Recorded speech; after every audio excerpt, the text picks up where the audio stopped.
I love Cyberpunk. I loved the genre even before the game came out. I loved the game when it came out and everyone hated it.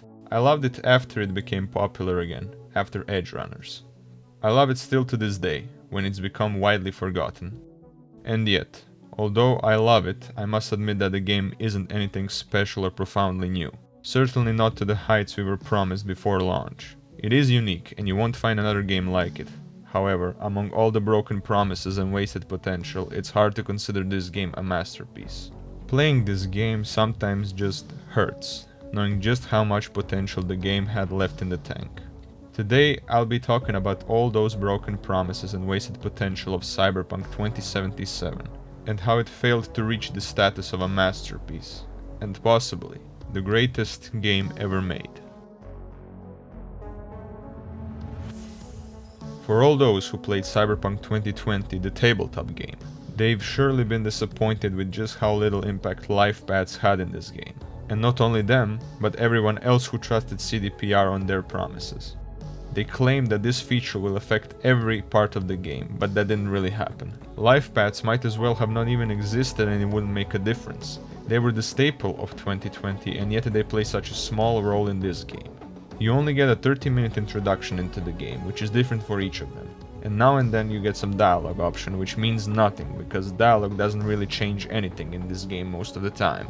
We were promised much more than we got, and this is personally the worst promise they broke. As in the tabletop, it's a very important and exciting element of the game. It is the element that differentiates Cyberpunk 2020 from all other tabletops, as it had a completely different approach to character building. It went beyond the usual stuff and added its own spin on character creation, where you could customize every little part of your character. Some examples would be the character's childhood hero, or their family history. We even saw glimpses of this in the 48-minute gameplay reveal which came out in 2018. But as you all know, this reveal presented to us a completely different game than what we got in the end. Character creation overall is as barebone as it gets, and at launch it had even less options. This game wishes it had a single model for a male and a female V. I'm so disappointed that this became the gold standard for open world games since Fallout 4. You get to be either a male or a female, and that's pretty much the extent of any customization at a larger scale. Sure, you can change up the face a bit, add different accents like piercings and everything, but at the end of the day, you'll be the same character. And again, this is completely different from how it was shown in the E3 trailers, where you can see that customization was actually inspired by 2020. This was an area where they could really experiment and be different, but in the end it's just another broken promise. All of the Lifepath stuff was cut. For most of the game, your character acts the same, regardless of his or her past. Same for all of the personality details we saw in E3. And again, that begs the question, why not just have a single character model with no customization at all? One thing you will notice throughout this review is how much Cyberpunk wishes it was a linear game. Because if we exclude the open world, there is nothing that makes this game an RPG. All the RPG mechanics are either not that well implemented or shallow and bare bones. Like I've mentioned before, there's no real choice when it comes to dialogue except for a handful of times, most notably the Maelstrom mission, which I'll get back to. But yes, here you could actually change the course of the mission into multiple endings with dialogue, but it's the only mission that comes to mind when I talk about this feature. Sure, in some of them you can change the final outcome, but nowhere to this extent. In no other mission can you change the whole course of the mission.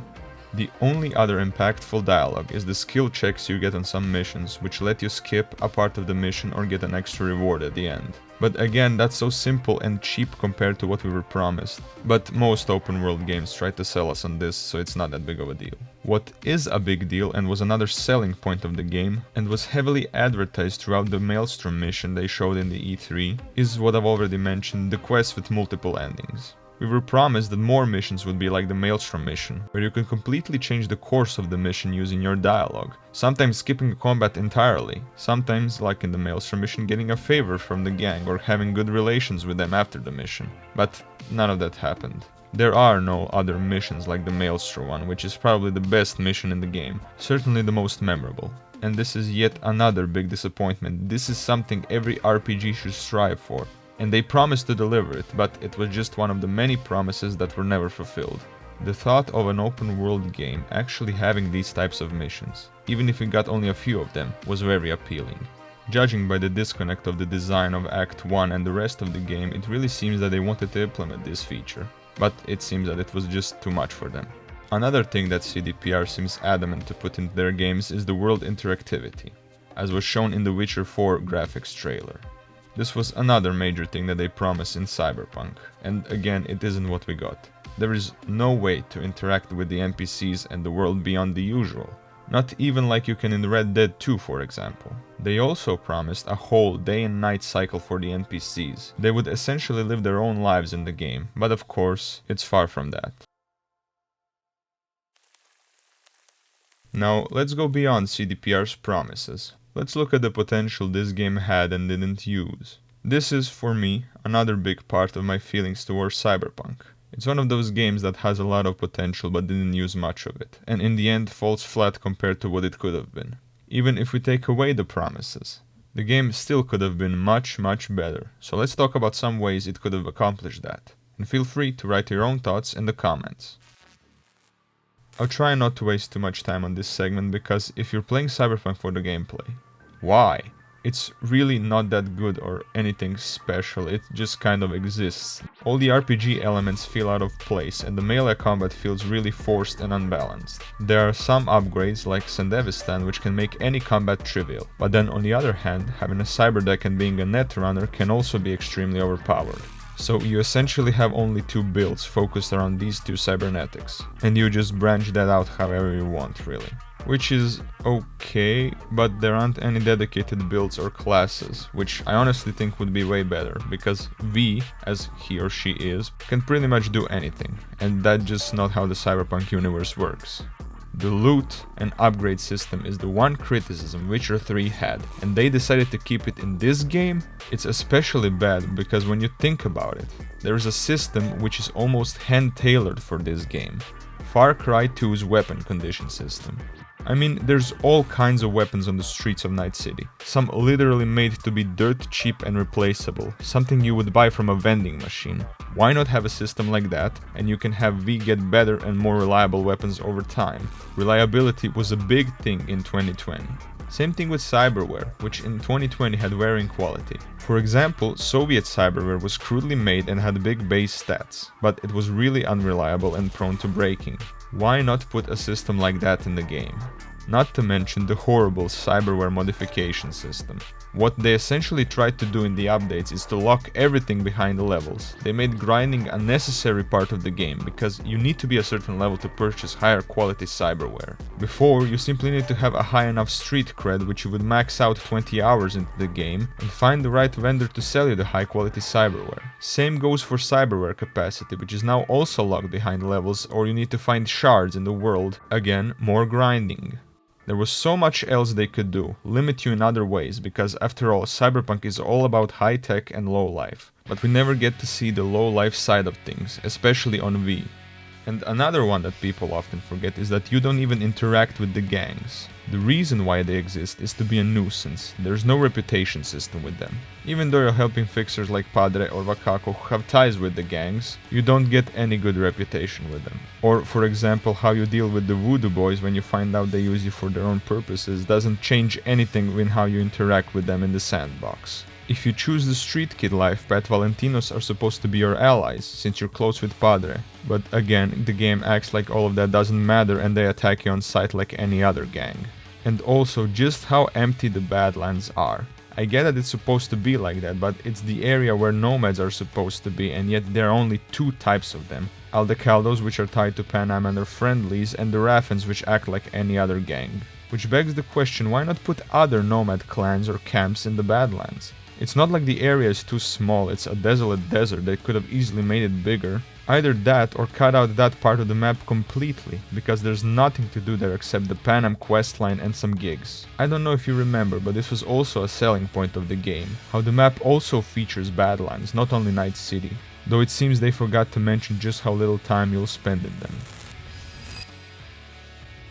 The story is the backbone of this game.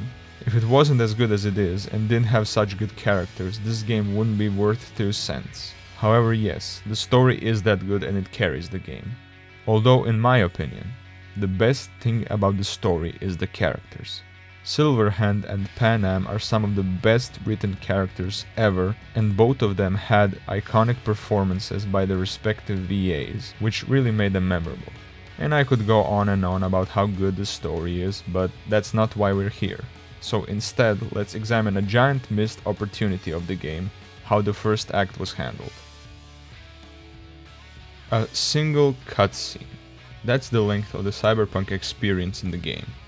A single cutscene to summarize not only V's and Jackie's friendship, but also how they became respected mercs which would land a job with Dex. The consequence of this is that we don't actually care that much about Jackie when he dies. Maybe in the moment, but he is quickly forgotten afterwards. He was a charming and well-written character, but we don't spend any time with him in the game.